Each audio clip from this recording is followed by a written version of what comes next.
I welcome you on behalf of whole Awami Ittehad Party। मैं आप लोगों का शुक्रगुजार हूँ कि इतनी शॉर्ट नोटिस में आप जल्दी आ गए। देखिए, हमें क्विक रिएक्शन देनी थी तो हमने सोचा कि आप सब लोगों को एक साथ ही बुलाएंगे। जहाँ तक हम देख रहे हैं इस बजट में, जिसको नाम दिया गया है पीपल फ्रेंडली बजट, मुझे लग रहा है कि मुझे नहीं बल्कि पूरे कौम को लग रहा है ये एंटी पीपल बजट है।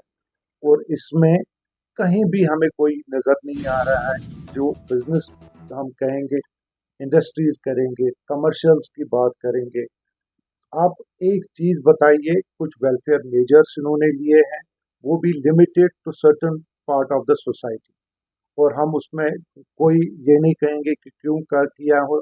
अगर 200 यूनिट्स कहा गया, प्री इलेक्शन के नारे जो थे वो सबको पता है कि क्या क्या नारे थे। इसी तरह इस बजट का हमें लगता है कि जिस तरह वो खोखलापन था, इसी तरह इस बजट के साथ खोखलापन नजर आ रहा है हमें। अब देखिए, हमारी एक्सपीरियंस बताती है कि 200 यूनिट्स का नारा जो था, किस तरह लूट किया गया पब्लिक को। क्या हमको 12 सिलेंडर मिलेंगे, आपको जी 200 यूनिट मिलेंगे। फिर उसको कहा गया नहीं जी, पॉवर्टी बिलो पॉवर्टी लाइन। आज जो पोरेस्ट ऑफ द पोअर जिसको कहते हैं हम AIY को, वो उसको कहा, वो भी बशर्ते कि वो सोलर पैनल लगाएंगे। अब देखिए, इन चीजों के साथ जो खिलवाड़ किया गया है, इसको हम कहते हैं पॉकेट फिलिंग। ये एक बजट के नाम पे बस सिर्फ खिलवाड़ किया जा रहा है। आप मुझे बताइए, इंडस्ट्रियल यूनिट्स जो हमारे सिख है, पिछले 5-8 साल से जो हालत है, उसका रिवाइवल और रिहेबिलिटेशन की कोई अनाउंसमेंट नहीं है। कोई रोड मैप नहीं है कि जो हमारे पास अनएम्प्लॉयमेंट, अभी जो मेजर क्राइसिस है JNK का, उसमें इनके पास कौन सा ऐसा रोड मैप इन्होंने दिया जिसमें हमारी बेरोजगारी खत्म हो।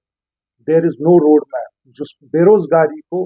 आज मैं यूसुफ तारिगामी साहब से पूछना चाहूंगा कि आज आप देख लें, इसमें फार्मर्स का, हॉर्टिकल्चर, एग्रीकल्चर और जो डेली वेजर्स के लिए उन्होंने हमेशा आवाज बुलंद की, क्या ये डेली वेजर्स की बात इन्होंने की है इसमें?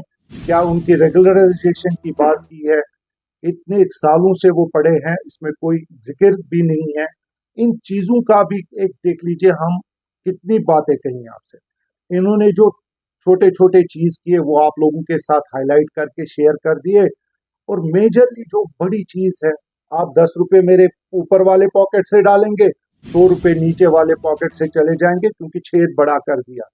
पेट्रोल के उन्होंने प्रपोज किया, 1 रुपया JNK में बढ़ाएंगे, 2 रुपया डीजल का।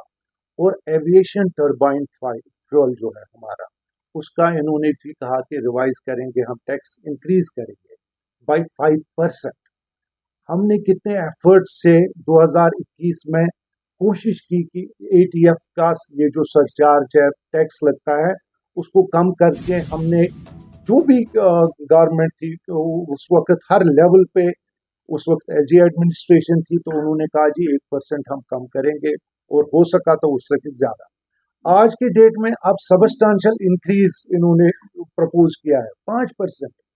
ये लोगों को समझ नहीं आ रहा है। जब आपको देखेंगे, जो मेरी माँ बहन फ्री ई बस में जाएंगी, आप JK SRTC की स्ट्रेंथ देख लीजिए, गवर्नमेंट का ट्रांसपोर्ट, वो कितने डिस्ट्रिक्ट्स में चलता है। एक आम लोगों को बस दिखाने के लिए बोला गया है, मगर वो इंफ्रास्ट्रक्चर कितना है हमारे पास। तो एक लिमिटेड एक्सेस दिया गया, जबकि लोगों के लाखों में लोग हैं, मगर एक्सेस कुछ लोगों को मिल जाएगा। मगर फ्री के नाम पे जहां आपको पेट्रोल में प्राइस बढ़ेगा, डीजल में बढ़ेगा, यानी कि महंगाई उरूज पे आ जाएगी। जो चीज आपको 10 का होगा वो 12 में होगा, जो 1000 में वो 1200 रुपये में आ जाएगा। क्योंकि हर चीज जब महंगा हो जाएगा, हमारे टूर एंड ट्रैवल जो अभी काम करते हैं, एविएशन टर्बाइन फ्यूल का सरचार्ज जब बढ़ जाएगा 5% से, तो वो कोई जेब से नहीं देता है, वो सारा चीज इन चीजों पे आ जाता है। तो ऐसे चीजों को नजर में रख के आप मुझे बताइए कि हमारे पास कौन सा ऐसा चीज है जो हम बता सकते हैं। हमारे इंडस्ट्रीज जो कि एलोकेशन, आपने देखा जब इंडस्ट्रीज पॉलिसी अनाउंस हुई, तो हमारे जो भी छोटे छोटे पढ़े लिखे लड़के लड़कियां हैं, उन्होंने पॉलिसी के लिए किया, अप्लाई किया, एलोकेशन हुए, पैसे भी भरे, किसी ने लोन लिया।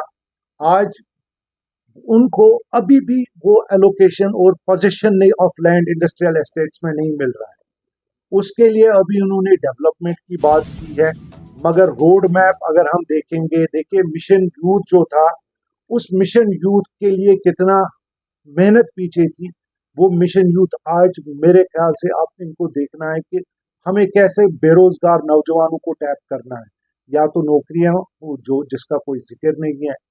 और इन सब चीजों को आप देखें, एक एक चीज मैं आपको ये बताऊंगा। ये रेगुलराइजेशन गैस सिलेंडर का उन्होंने कहा कि नए साल की मुबारकबाद खुद सीएम साहब देंगे। अब उसमें भी 2-3 महीने हो गए और इसमें भी कोई जिक्र नहीं किया गया। कौन सा तोहफा था वो, खुद मिनिस्टर साहब ने बोला। अब जहां तक अनएम्प्लॉयमेंट की बात करेंगे, प्रिजनर्स की बात करी उन्होंने अपने एजेंडा में, यहाँ तक तो जिक्र भी नहीं कर रहे हैं आजकल। ये क्या करना है मुझे बताइए। हम 8 साल के बाद पीपल्स बजट, जिसको हम कहते हैं कि इलेक्टेड गवर्नमेंट आ जाएगी और लोग का एक बजट आ जाएगा, लोगों का फीडबैक आ जाएगा, मगर इसमें बताइए मुझे एक्साइटमेंट कहाँ पे हमें नजर आ रही है। यहाँ पे तो कोई नजर नहीं आ रहा है कि जिस तरह की से एक पहले होता था उसमें और इसमें कितना सा फर्क है। हमें तो नजर नहीं आ रहा है इसमें फर्क, अगर इन चीजों को इग्नोर किया जाएगा। एमनेस्टी, पावर एमनेस्टी कितने देर से हम कर रहे थे कि पावर एमनेस्टी अनाउंस हो जाएगी, अभी तक भी उन्होंने वो अनाउंस नहीं किया। बजट में उसके जिक्र तक नहीं की कि जो कमर्शियल और इंडस्ट्रियल यूनिट की, हम नहीं चाहते हैं कि डिमांड चार्ज और पेनल्टी, बेसिक जो भी उनका है वो तो they are all ready to pay, मगर कोई राहत जिसको हम बोलते हैं कि लोगों को राहत इस बजट से नजर नहीं आ रही है।